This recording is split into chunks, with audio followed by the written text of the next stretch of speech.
कहानी शुरू होती है कैलाश के शांत शिखर पर, जहां भगवान शिव परम योगी ध्यान में लीन थे और उनकी पत्नी देवी सती प्रेम और भक्ति के साथ उनकी सेवा में थी।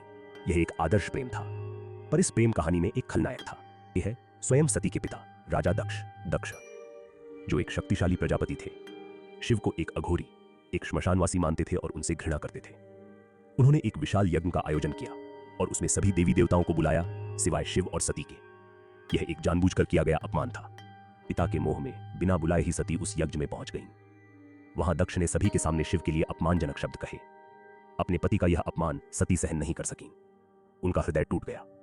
उन्होंने कहा, जिस शरीर ने आप जैसे पिता से जन्म लिया है, मैं उसे धारण नहीं करना चाहती। और उसी यज्ञ की अग्नि में सती ने अपनी योग शक्ति से स्वयं को भस्म कर लिया। जब यह समाचार कैलाश पहुंचा तो एक योगी का ध्यान टूटा, एक पति का हृदय टूटा और ब्रह्मांड का संतुलन टूटा। शिव का शांत स्वरूप समाप्त हो गया। उनका दुख उनके क्रोध में बदल गया, एक ऐसा क्रोध जिसने पूरी सृष्टि को कंपा दिया। उन्होंने अपनी एक जटा उखाड़ी और उसे पर्वत पर पटक दिया।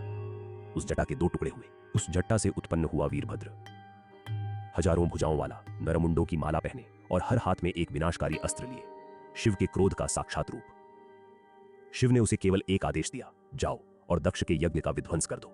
वीरभद्र और उसकी सेना ने दक्ष की यज्ञशाला पर आक्रमण कर दिया। उन्होंने देवताओं को पीटा, औषियों को खदेड़ा और यज्ञ को अपवित्र कर दिया। अंत में वीरभद्र ने उसी दक्ष का सिर काट दिया जिसने शिव का अपमान किया था। सृष्टि ने विनाश का ऐसा तांडव पहले कभी नहीं देखा था। जब शिव वहां पहुंचे तो उनका क्रोध शांत हो चुका था और अब केवल दुख शेष था। उन्होंने अपनी प्रिय सती का जला हुआ शरीर उठाया और दुख में भरकर पूरे ब्रह्मांड में तांडव करना शुरू कर दिया। यह कहानी हमें याद दिलाती है कि जिसे हम विनाशक कहते हैं, उसका प्रेम भी उतना ही गहरा है। और जब उस प्रेम का अपमान होता है तो सृष्टि भी कांप उठती है। कहानी पसंद आई? बस लाइक और सब्सक्राइब दबा दीजिए।